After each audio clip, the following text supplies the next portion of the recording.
Ladies and gentlemen, good day and welcome to MPS Limited Q4 Financial Year 2022 Earnings Conference Call. As a reminder, all participant lines will be in the listen-only mode, and there will be an opportunity for you to ask questions after the concludes. Should you need assistance during the conference call, please signal an operator by pressing star then 0 on your touchtone phone. Please note that this conference is being recorded. I now hand the conference over to Mr. Rahul Arora, Chairman, CEO, and Managing Director of the company. Thank you, and over to you, Mr. Arora. Thank you. Good afternoon, everyone from Noida on this sweltering summer day. I'm pleased to share that we recently moved facilities here in Noida, which is our corporate headquarters and also houses teams across the business, including the operations hub for Highwire. I would like to start today's call by making some introductions. Sunit Malhotra, who has recently been reappointed as CFO of MPS Limited. Welcome back, Sunit. Thanks, Rahul. It has been a great and wonderful experience during my long association with MPS for over a decade now. I thank Rahul and our CMD and the board for giving me this opportunity, and I would like to make sure that I would like to make the best use of it. Thanks. Thanks, Sunit. John Doherty, who has recently been promoted to Chief Operating Officer of Highwire, our platform business. Thanks, Rahul. Thanks firstly for the opportunity to continue to serve MPS in my new role as Chief Operating Officer of Highwire. I'm excited in my new capacity to help grow the Highwire business over the coming years. Thank you. Thanks, JD. Sukhwant Singh, who has recently been promoted to Chief Delivery Officer for our India operations. Thank you, Rahul, and I look forward to the new responsibilities and steering the team toward achieving higher operational efficiency and yet another successful financial year. Thanks, Sukhwant. In our opening segment today, we will run things slightly differently. Sunit will kick off things by discussing our FY22 performance. Then John will update us on the integration journey at Highwire. Next, Sukhwant will discuss the key drivers to our strong recovery in the e-learning business. And finally, I will share some outcomes of the board meeting and also describe our new growth strategy. Let's get going. Over to you, Sunit. Thanks, Rahul. FY22 was our return to market-leading margins as our EBITDA grew from INR 107 crores in FY21 to INR 126 crores in FY22. The associated margins rose from 25.3% to 28.1%. EPS saw a whopping 52% growth from INR 31.92 per share in FY21 to INR 48.61 per share in FY22. And PAT grew by 49% from INR 59 crores in FY21 to INR 87 crores in FY22. In terms of business segments, e-learning saw a phenomenal recovery with 14% growth in revenue with respect to FY21, and segment profit grew from a loss of INR 4.58 crores to a gain of 11.44 crores in FY22. Platform revenues weakened by 2% as anticipated, led by customer offboarding at Highwire. The segment profit improved from INR 39.56 crores in FY21 to INR 40.64 crores in FY22. We are already generating this level of profitability in a newly acquired business, and the operations team must be applauded.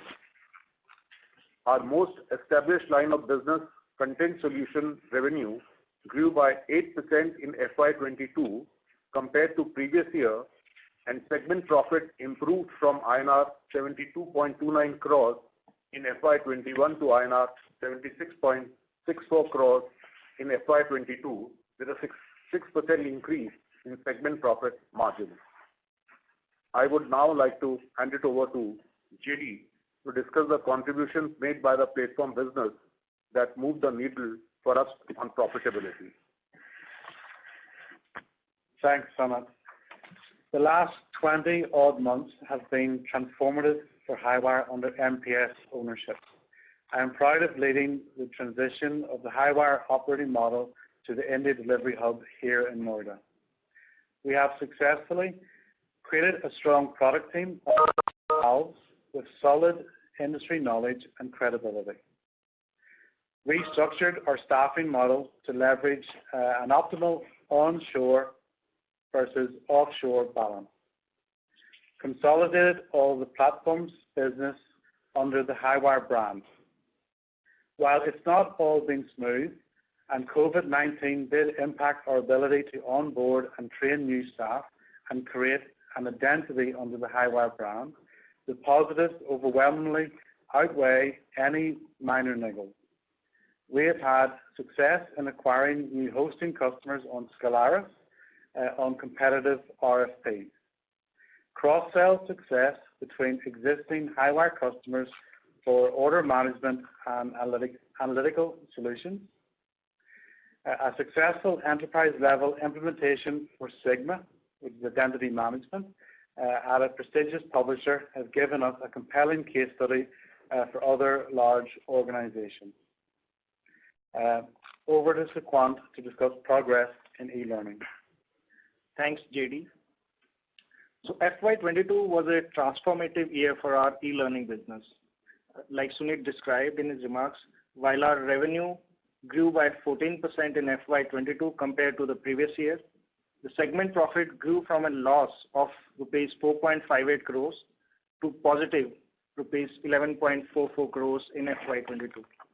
The e-learning business has recovered and is now expected to contribute to revenue and profit growth significantly.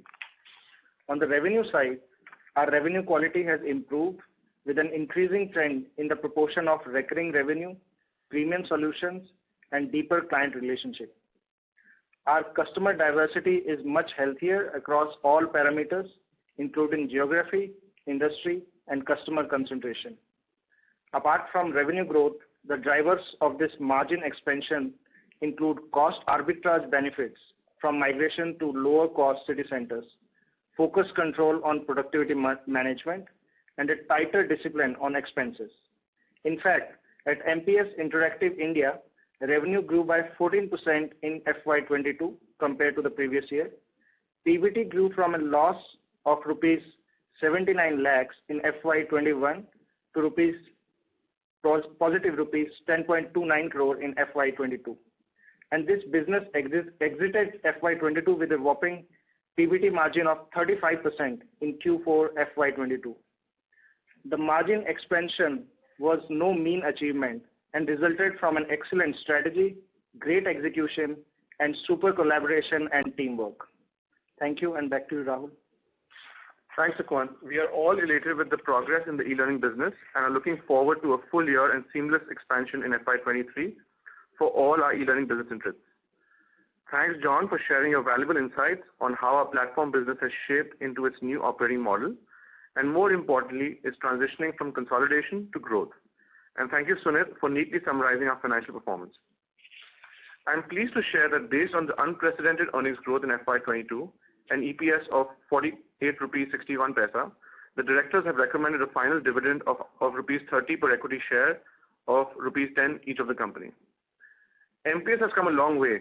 We are very close to beating rupees 100 crores in PAT, and I'm told that tends to open new doors for companies like ours. MPS has gathered substantial momentum over the last couple of years. To put things into perspective, our revenue CAGR between FY12 and FY13 was 7%, right after acquiring MPS from Macmillan. This phase is what I call a drive towards speed and efficiency. Our revenue and PBT CAGR between FY13 and FY20 were 11% and 8% respectively. This is what I call a significant diversification play. We completed 7 acquisitions over 8 years, all acquisitions of scope to enhance strategic competitive advantage, reduced revenue concentrations from 10 customers at 75% in FY14 to 53% in FY20. We diversified our business mix from 100% content in FY14 to 60% content, 28% platform, and 12% e-learning in FY20.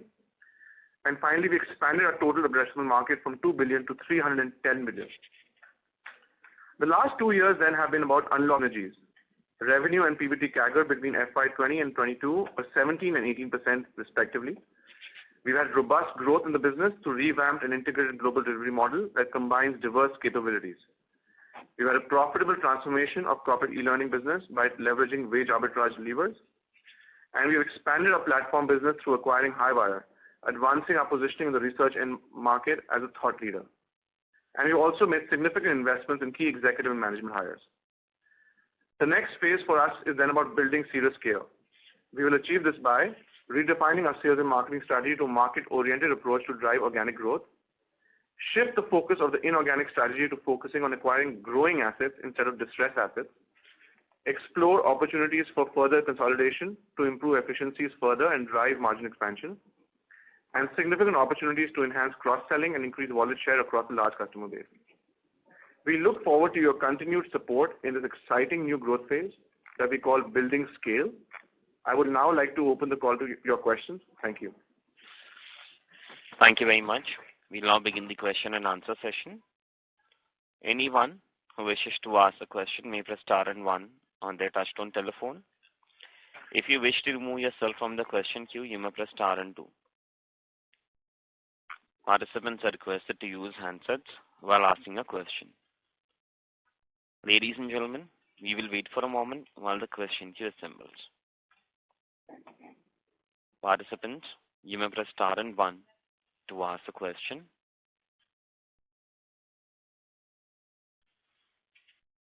The first question is from the line of Sachin Motwani from Param Capital Research. Please go ahead. Yeah. Hi, Rahul.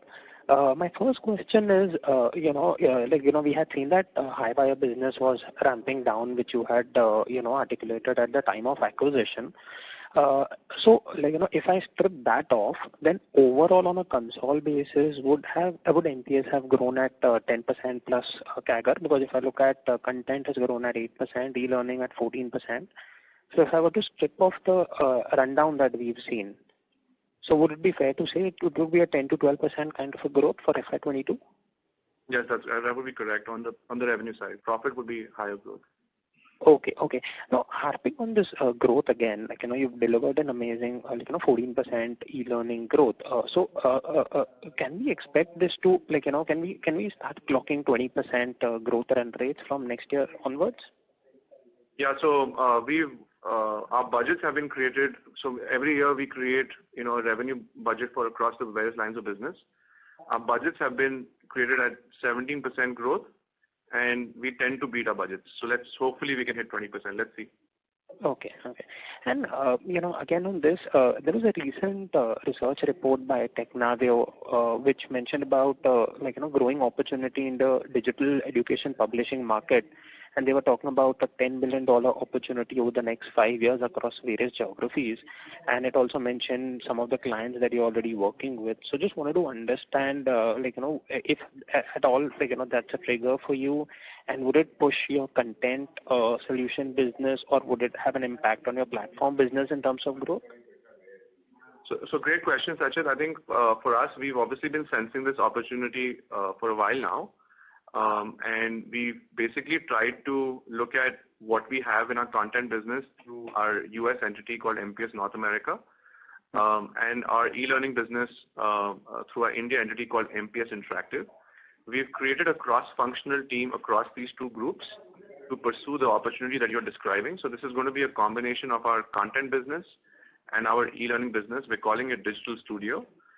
We already have onboarded two large customers in this space, one university and another organization that's US based that's involved in the education space. Both these customers together for us are already upwards of $2 million in revenue, and we're very optimistic about building serious scale in the market that you describe over the next couple of years. So this is going to be a brand new business unit for us. Okay, great. And when you had articulated about your Vision 2023, we'd be looking at it on a CY23 basis or FY23, and is it possible for you to quantitatively now give some guidance on your vision? Yeah, so we will be looking at it on a FY23 basis, and at this stage I will not be able to share that, but definitely on the next call I will articulate the number as well. Okay, great. And in terms of your, diversification mix, we see a declining proportion of North America and increasing proportion of UK, Europe. So anything to read into that? And even in terms of the client contribution, we've seen a bit of a decline. So how do we read that? Yeah. So again, we learned from the pandemic that diversity is super important.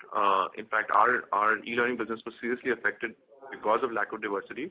So there's been a conscious effort to expand our business in markets where we're not do not have the same type of market share that we do have in North America. So this will only continue. The trend will only continue simply because there's a very active effort to acquire market share in some of these markets where we have a very small market share. Okay, got it. And the last question is on margins. You delivered a very good margin, but do you see possibility of squeezing margins further in your, especially in platforms and e-learning business? Yes, absolutely. So if you look at our overall consolidated, like we described in the opening remarks, there is still a lot of headroom. We're on a journey. We're not where we need to be yet. We're at least 2 years away from where we need to be. On the e-learning side, what you're seeing on a 12-month basis, includes maybe at least one, possibly 2 rough quarters. So we've definitely exited the financial year at a much healthier margin. In fact, Sukhwan described that our India entity in Q4 was actually exited. Our India e-learning entity actually exited at 35% PBT margin. Wow. So definitely there's a lot more room on this, specifically on the e-learning. On the platform side, while there is room, it's not as significant as what we see on the e-learning side. And similarly on the content side, we still have to get back to our old margins, which we continue to pursue. Okay. What would be the outlook in terms of growth for content and platforms? The decline that we've seen in platforms, can we say now this is the end of that decline? So on the content side, we expect the same sort of trend to continue, possibly even pick up a little bit, because we were supposed to have some volumes transfer to us on the journal side of our business that only got transferred to us in February and March. And you basically, when in the journal business, when volumes get transferred, you start accruing revenues only 3-4 months in. So there was a delay in some transition. So on the content side, because of the lift in the journals business, we'll definitely see a higher growth on the content side. On the platform side, I think it'll be an achievement for us if we are able to sustain the same amount of revenue this financial year. That's what we're trying to achieve. And on the e-learning side, we're very bullish. Like I said, our budget is 17%. We always beat our budget. So hopefully e-learning is going to be a big year for us in e-learning. Okay. And any update on acquisitions? So like I always say, such as always having at least a dozen conversations on average. And we do obviously have a very healthy pipeline. We also have at least 3 conversations that are super active. So yeah, can't really share anything more concrete than that. But when things do fructify, we'll be the first to share. Sure. Thanks a lot and all the best. Thank you. Thank you. Participants, you may press star and 1 to ask a question. The next question is from the line of Keshav Garg from CCIPL. Please go ahead.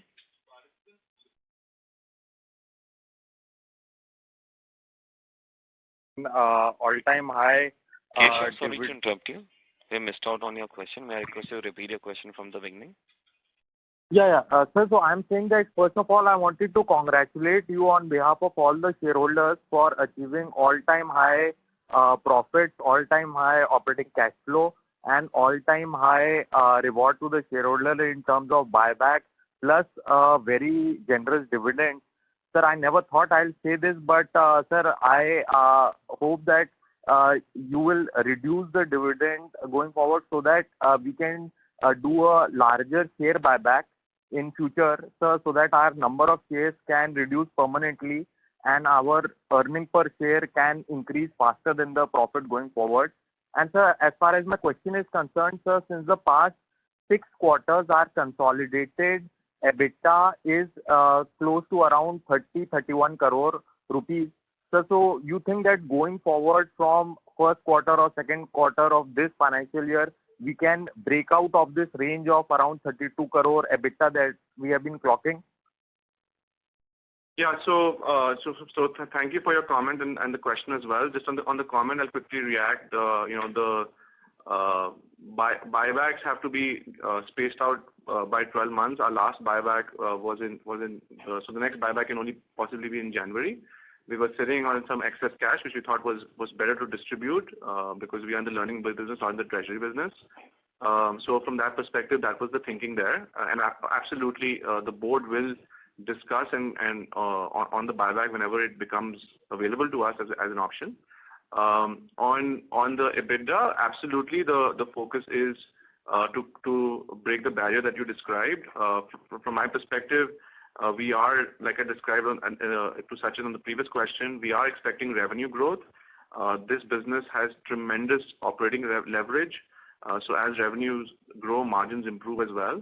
So we're expecting from organically the business to register a stronger EBITDA in the coming couple of years. But also acquisitions are part and parcel of our business. They're not an event for us. We do want to get back to acquiring one business a year as we used to prior to the pandemic. So we want to start hitting that run rate again. And there's been a small edit in our acquisition playbook, which is that instead of looking at distressed assets, we are looking at growing assets that have some inherent financial strength. So they will be EPS accretive, EBITDA accretive. So yes, you can definitely expect us to break the barrier. And if we are also able to complete an acquisition, of course, that will further advance the goal of getting to a high level of EBITDA. Sir, and also I remember that in the past Concall you had mentioned that apart from our 3 divisions, we are maybe looking out to set up a IT division. So what has been the progress on that, and is that contingent on an acquisition? So yeah, I think that we were definitely we're talking about 2 possible new segments. One was IT services, and the other one was marketing communications. We in the last since we last met on the earnings call, we've had while those continue to be longer term plans, we are seeing tremendous opportunity in the 3 segments that we operate in, both organic opportunities where we expect good revenue growth and margin expansion, but also we're seeing many inorganic options play out now that we are seeing M&A activity reduce in the space. We tend to be opportunistic buyers.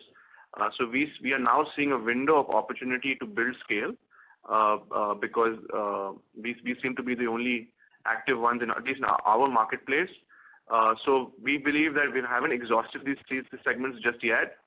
So at least for the next year or couple of years, we want to stay focused, continue to build out these segments, and then we'll reevaluate if we want to build a 4th and a 5th segment. But there's enough opportunity, enough low-hanging fruit right now for us to stay focused. And so lastly, so just wanted to understand that we know that in the general IT sector, the wages are going up drastically and the attrition also levels are very high. And whereas if we see in our 4th quarter, our employee cost as a percentage of revenue is the lowest in many quarters. So is this trend sustainable or do we intend to take some wage hikes in the coming near future? Yeah, so definitely sustainable. So we are, we have a few levers at play with us. We of course have, when we benchmark ourselves to our competition, we definitely have a higher proportion of workforce located in lower cost city centers. And that's not just in India, but also in Europe and in North America as well. We tend to be in cities that have a lower cost of living.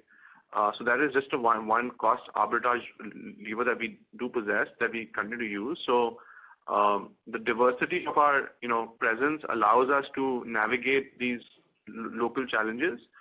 We expect our manpower efficiency, which is manpower cost divided by net revenue, to only continue to improve as a result of this lever, even though if we are hit in certain areas because of some local changes like you described. And the second, of course, is this business has tremendous operating leverage. So as revenue grows, margins only expand. That's another very unique aspect of our business. So we're not exactly in the ITS space. We are kind of in that space, but not exactly in that space. So we possibly have more operating leverage. And the third part of it is that we've been in the content space for over 5 decades. The amount of domain expertise that we possess is far more significant than anybody else in our marketplace. So we're constantly trying to drive automation, process, and workflow efficiency to try and reduce the amount of manual touch points in any client workflow, and that again gives us a lift in margins. So that's something we've done in the content side, and now we're trying to also bring that culture and perspective into the e-learning and platform side of our business. Great, sir. Thank you very much and best of luck. Thank you. Thank you. Participants, you may press star and 1 to ask the question. The next question is from the line of Umang Shah from Sat Capital. Please go ahead. Hi, sir. Thank you for the opportunity. Am I audible? Yes, you're audible. Yeah, sir. First question was a bunch of platforms like ATIPON, Science Direct, SSRN. They're all owned by large publishers. You being an independent platform owner in terms of Highwire, does it accrue any advantage to us? Absolutely, tremendous advantage, and I can explain why. So in the beginning, when publishers were acquiring these assets, there was a lot of concern on data protection and privacy, because suddenly, if you're publisher X, suddenly you have access to publisher Y's author data, you have access to the subscriber data, you have access to all the customer data. So that was a huge concern in the beginning when this trend was taking place.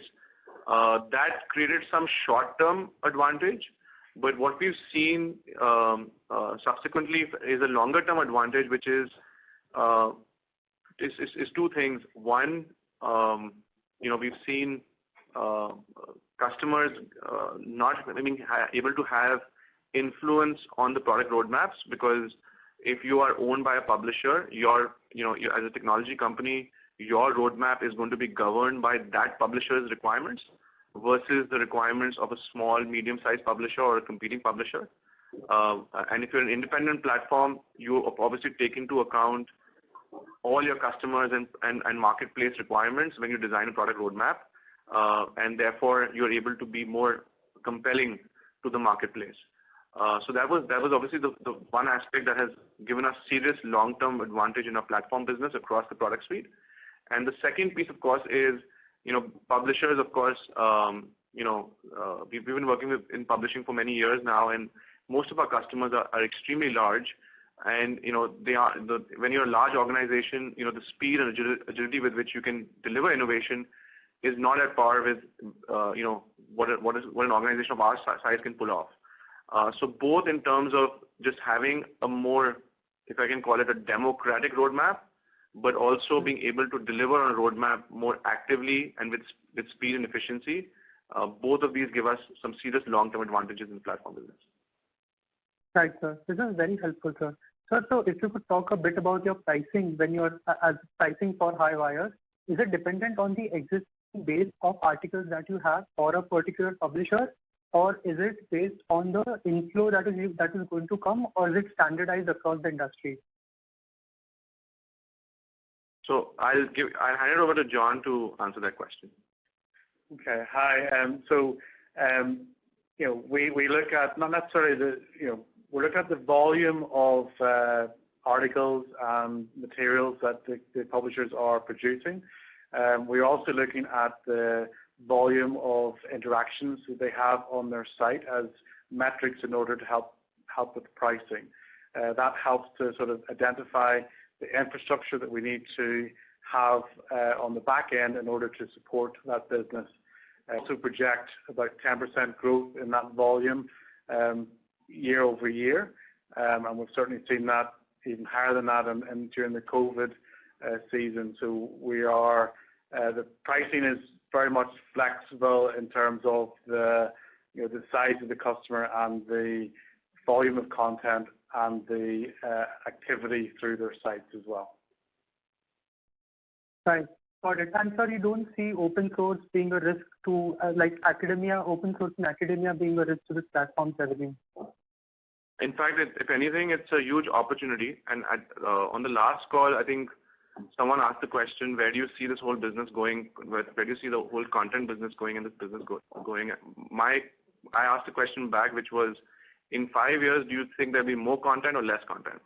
And the answer obviously is more content. So as long as there's more content out there, there's more value to be unlocked by us. Correct. So you had mentioned a couple of years back that you want to open DigiCore and Think360 to e-learning clients also. Is there any success there? So we've had interest on the e-learning side. We have had some interest on our workflow engine called Ampere. And we've also had, so there's been a lot of interest, not too much conversion. Although what we've seen, where we have seen conversion is when the corporate e-learning customers are trying to convert old legacy content to new content standards. So there we've been able to take a module of DigiCore called DigiXML and use that as a conversion engine and basically use that as a way to help large corporates convert their old content into new standards. The commercials, of course, have been different though. Instead of being subscription based, we've gone more with transaction based pricing, which is more beneficial for us when they're shorter term projects. So yes, there's been a lot of effort to unlock that synergy, but the short term sort of outcomes of that has been more on the conversion side of our business. Right. That's very helpful, sir. Sir, and I have a couple more questions. Should I back in the queue or can I ask them right away? Yeah, I think that would be more appropriate if that's okay with you. Yeah, great. Thanks. Thank you. Participants, you may press star and 1 to ask a question. The next question is from the line of Himanshu Upadhyay from O3 Capital. Please go ahead. Yeah, hi. Good evening and good congratulations on good set of results. See, I had two questions on one on capital allocation. Okay, one was you stated that you are going to change the playbook what historically we have played. Okay, from distressed companies to more sustainable, profitable companies. Okay, or which are already in profit. What would be the rationale for that? And secondly, will not it mean we'll have to shell out also much higher values? So means just some of your thoughts and the size of deals also would be much bigger, smaller. You are thinking? Sure, great question. So I think what we basically looked at, our phase that I called the diversification phase between 2014 and 2020. When we started this journey, we had very finite capabilities, and we knew in order to grow, we had to kind of expand the portfolio and create new meaningful capabilities for ourselves as a company, and that's why we were on a hunt to acquire new capabilities in the cheapest way possible, and we did that over a 6-7 year period. What we noticed during that phase was, every time we took 2 steps forward, we took 1 step back, because when you acquire a distressed asset, it takes about 5 years for the asset to start becoming a non-distressed asset, or at least to start becoming a growing asset.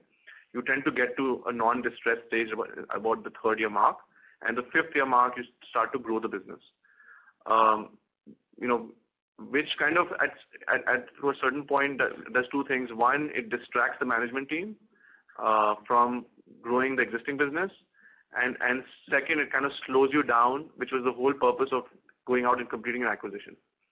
Now that we are at this scale, this 450 crore type of scale, and as we look to 2x or 3x the scale over the next several years, we believe that the strategy now is for us to look at businesses that will not only add capabilities, but also be EBITDA positive, at least EBITDA positive, and at least have some financial strength that then we can shape for them to be better, versus consistently trying to take loss-making companies and turning them around.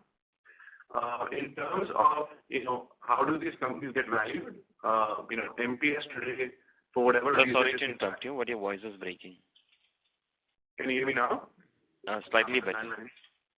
Yeah. So MPS today, for whatever reason, is valued at in single times when it comes to an EBITDA multiple. That gives us a very clear case of what the ceiling is for any acquisition that we would. My apology. So sorry to interrupt you again, but once again your voice is getting distorted. I'm sorry, I'm on a line maybe. So I'll request you to call back. One moment. Sure. Participants, please stay connected while we rejoin the management back to the call.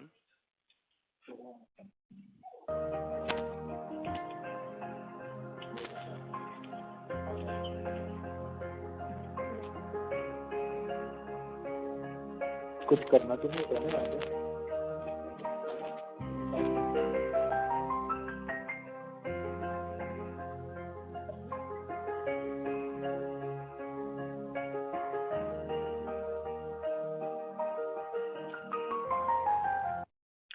Ladies and gentlemen, thank you for your patience. We have the line for the management reconnected.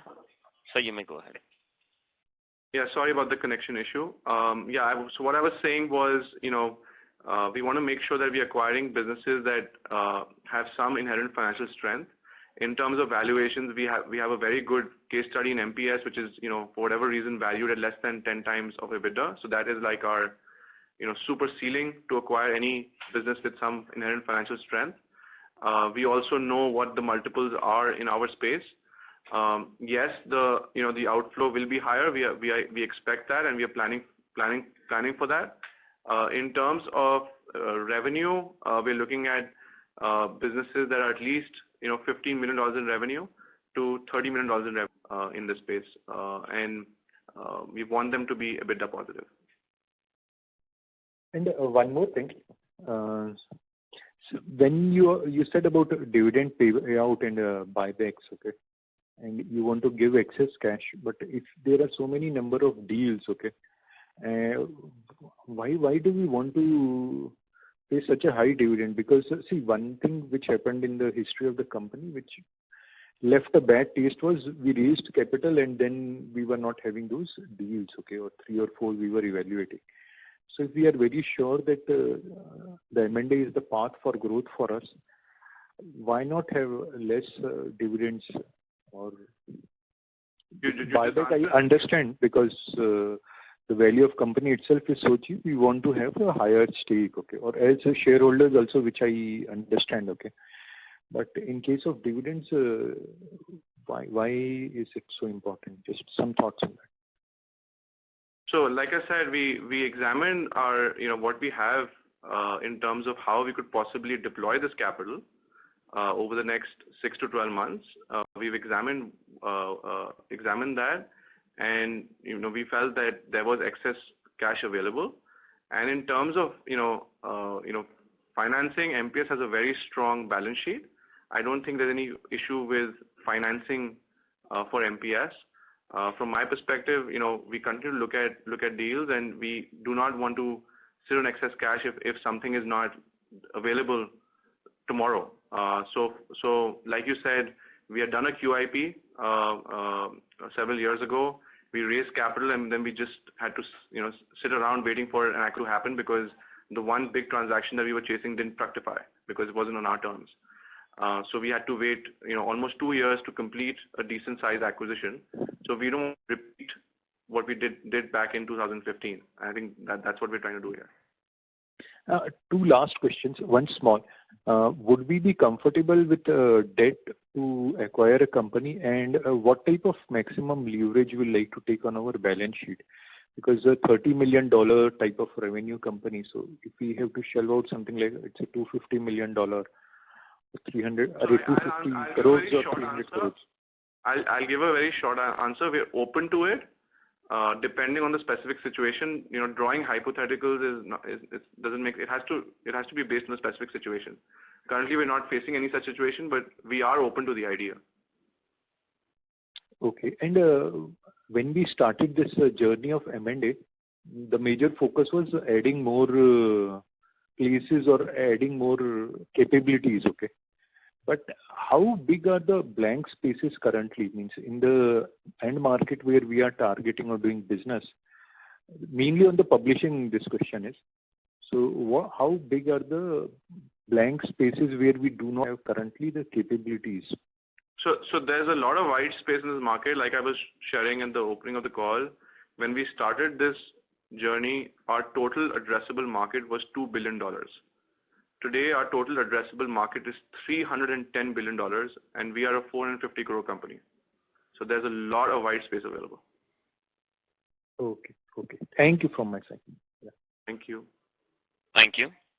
Participants, you may press star and 1 to ask a question. The next question is from the line of Umang Shah from Sat Capital. Please go ahead. Hi, sir. Thank you for the opportunity again.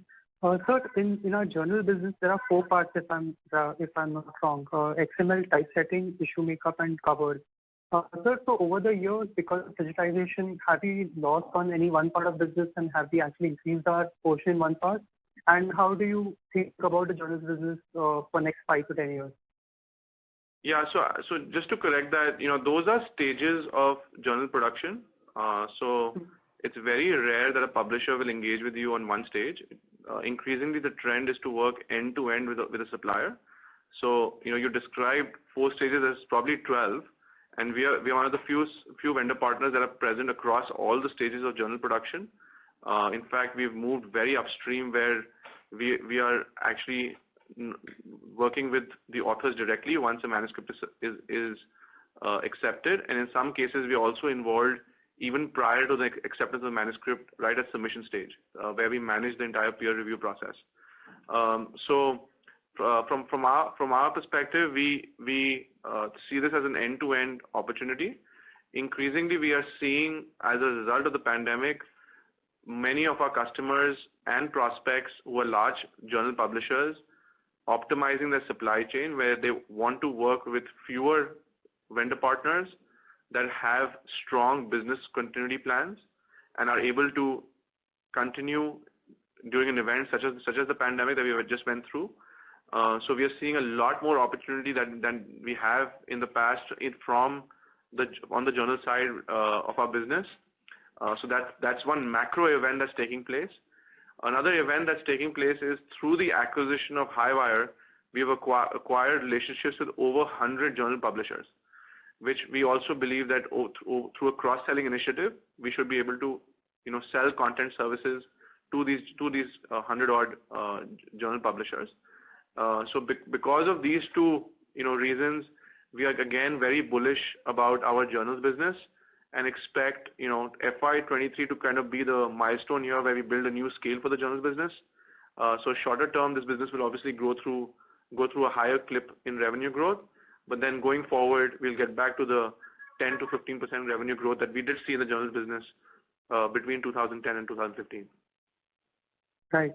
And sir, any numbers on what the potential revenue pool could be from those 100 publishers on a ballpark basis?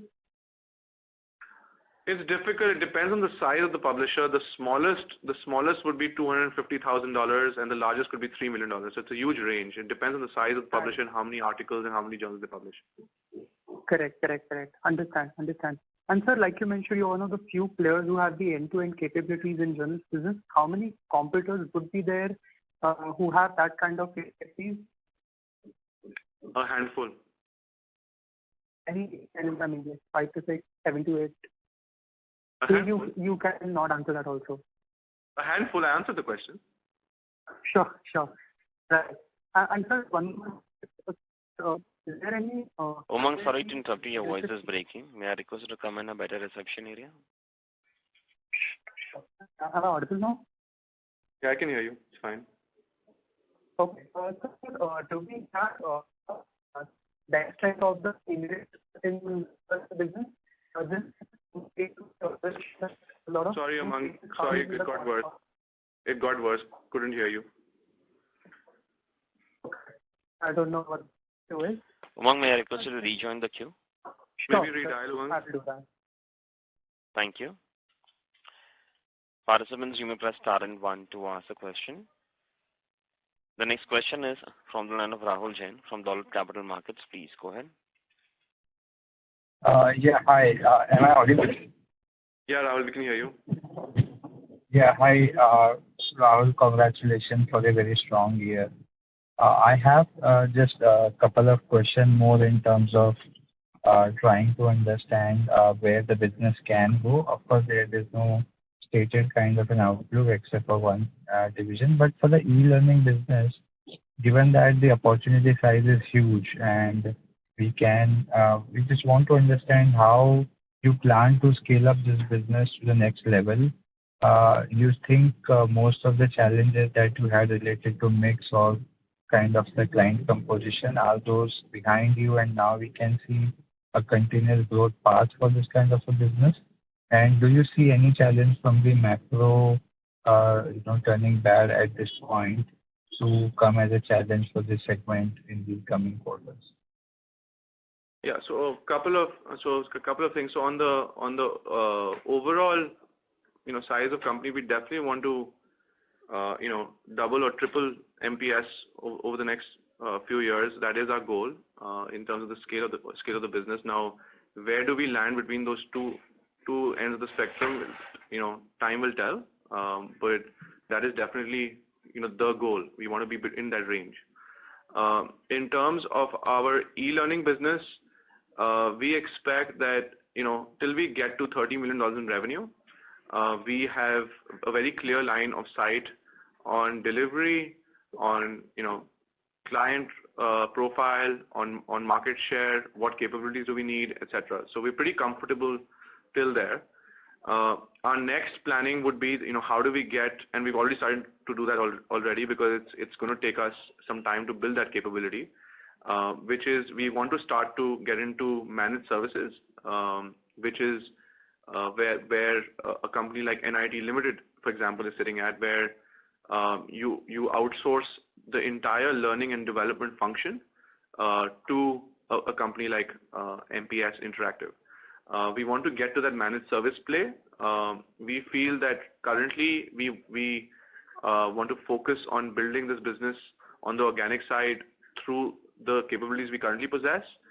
We are examining inorganic plays to build that capability.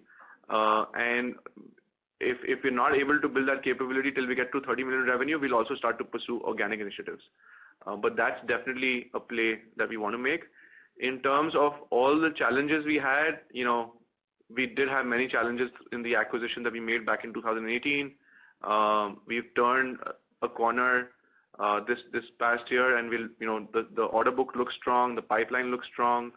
So we are feeling very confident in terms of us being able to not only sustain the momentum but accelerate the momentum in the e-learning business. In terms of the macro, what we've seen from the history, whether it was the 08-09 recession or the dot-com bubble, at least internationally, companies tend to invest in learning and development during downward cycles. So there's almost an inverse relationship between learning and development and how the economy is doing, whether it's higher ed or it's just learning and development in large corporates. There tends to be a lot of investment that tends to take place. So we are not concerned about the macro indicators. In fact, if anything, it could be an upside for us. So again, time will tell. Right. And the next question is related to content side. Of course, you said in one of the response that, the content over time is only going to increase. But from a pure publication, I think you were alluding in one of your earlier call that because of COVID, there is a far more research which is happening right now.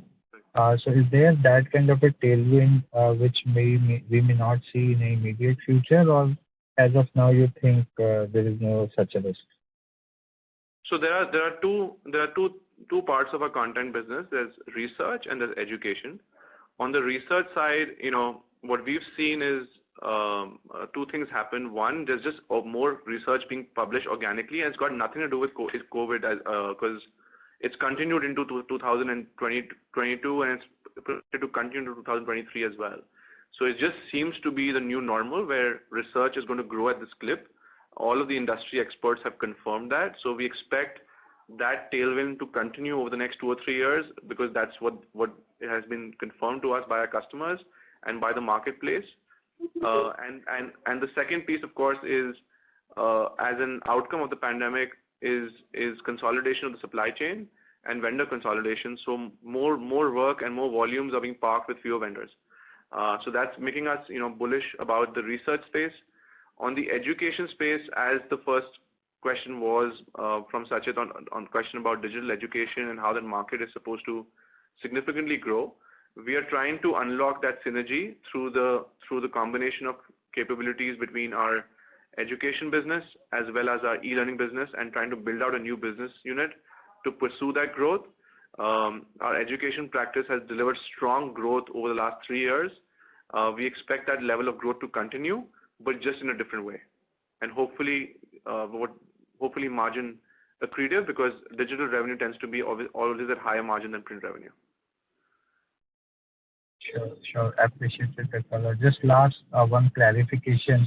I think you said somewhere that in platform you plan to stay where you are. So this was more from a Q4 run rate point of view, or FY22 full year basis?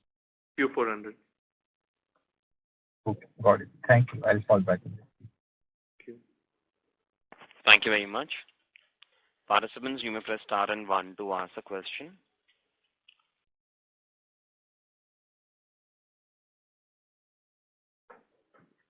Participants, you may press star and 1 to ask a question.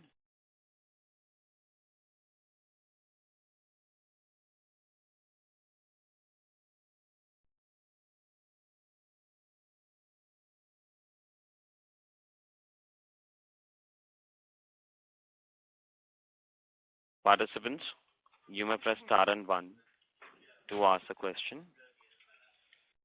The next question is from the line of Manjeet from Solidarity Investments. Please go ahead. Hi Rahul, thanks for taking my question. I wanted to understand, after a long time we are seeing a lot of confidence from the management team on the e-learning side and the growth aspect.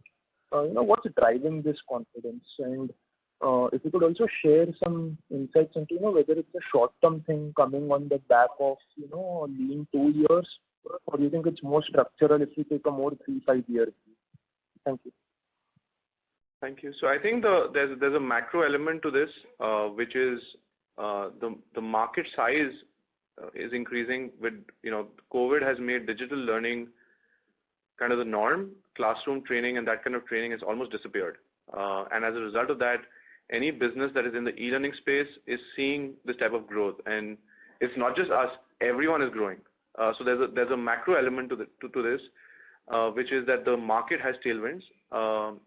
In terms of is it sustainable, all the industry reports, all the experts, at least all the 5-year reports point out that this CAGR is only going to increase. So we are feeling very confident about the macro. And with respect to us as an organization, I guess our big goal is, how do we arrive at a premium growth rate compared to the 10-15% growth that the market is growing at. And yes, there is a small base effect here, which is giving us in the short term a pretty significant lift. Having said that, I think we have solved for many challenges during 2020 that is now giving us dividend in the current financial and the next financial year, which is we've been able to reduce our customer concentration risk. Prior to the pandemic, 75% of our revenue in this segment was coming from our top 10 customers. Today, we are closer to 60% and heading towards 50% in terms of our customer concentration in the e-learning business. So that's one big change that's happened because of acquisition of new logos, essentially, that have now become large accounts. The second piece of it is we've sorted our, this is a large part of this business is project-based. We have sorted out our, issues, any issues with delivery or quality or operations in a very meaningful way, allowing for reliable and predictable delivery in such a way where a lot of our customers are now moving from project-based engagements to more recurring-based engagements, where they're committing to a volume of spend over a 2 or 3 year period versus, looking at things project by project. So that's been a big shift, project-based revenue to recurring-based revenue. And the third, of course, has been that, On the inorganic side, there are a lot more opportunities available than there were 2 years ago. Why that is, I'm not the expert on M&A, but I definitely see many more IMs and decks than I used to 2 years ago. So there's a lot more opportunity available, and there doesn't seem to be too many buyers out there either. So these three factors are giving us a lot of confidence, and we're very bullish about the e-learning space. Okay. One follow-up on this. Do you build in inorganic acquisitions?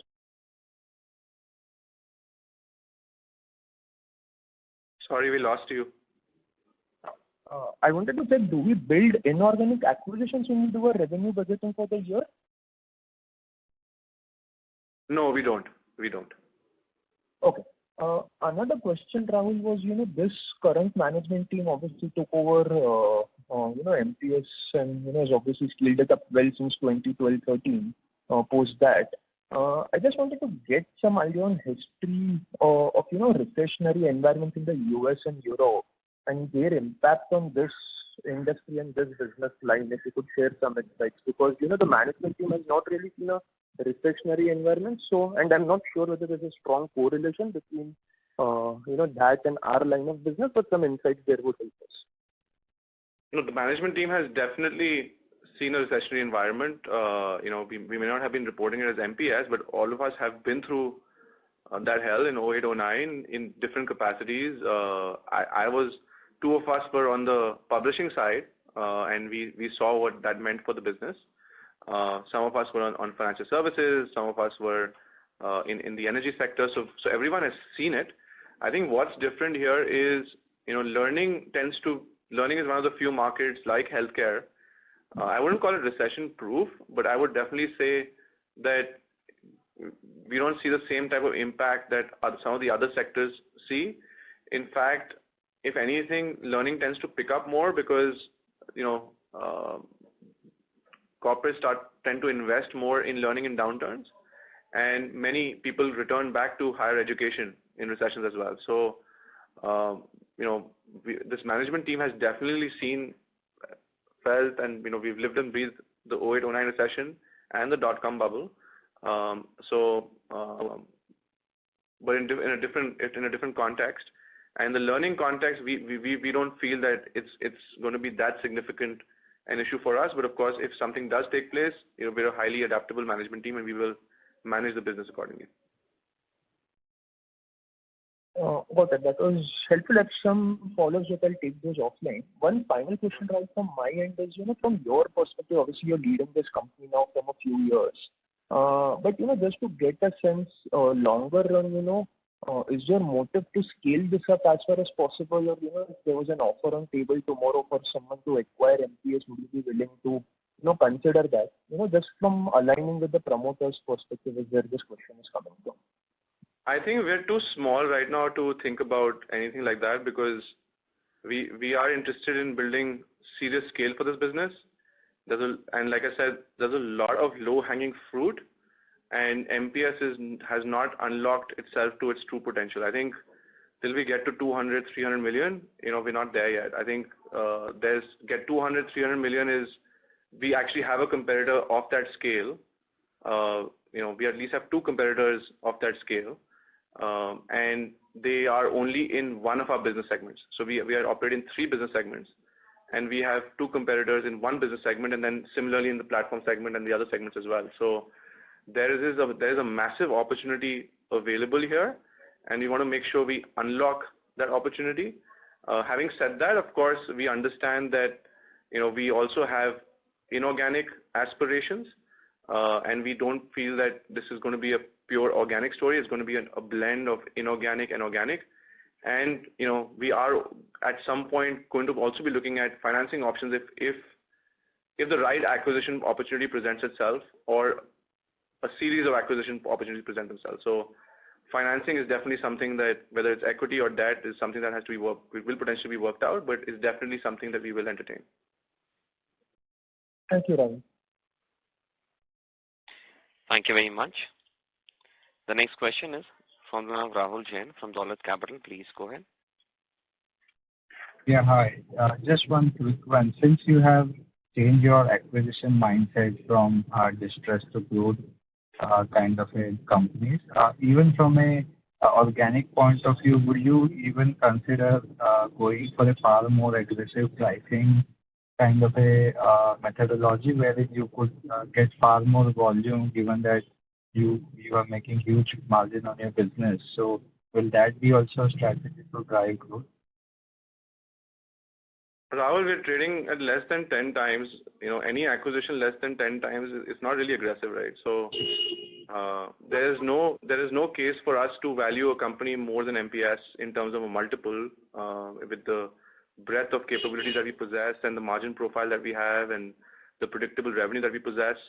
So from my perspective, at this current juncture, we should be able to also acquire businesses in our space at, I wouldn't call it aggressive pricing. I would say compelling pricing from, kind of a win-win for both sides.